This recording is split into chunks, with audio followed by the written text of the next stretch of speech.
Visakha Savera in లాడ్జ్లో ఉంటున్న ఓ యువతి ఆ లాడ్జ్ పక్కనే హాస్టల్లో ఉంటున్న ముగ్గురు యువకులపై దాడి చేసిన ఘటన వైరల్గా మారింది.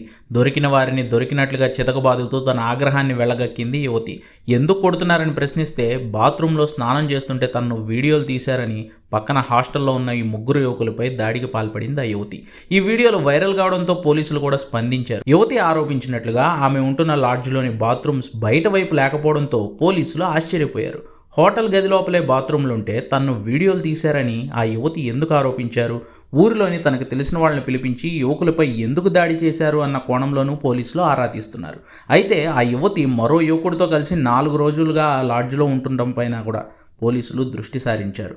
మొత్తానికి ఈ వైరల్ వీడియో మాత్రం వైజాగ్లో కలకలం సృష్టించింది. కొట్టమ్మా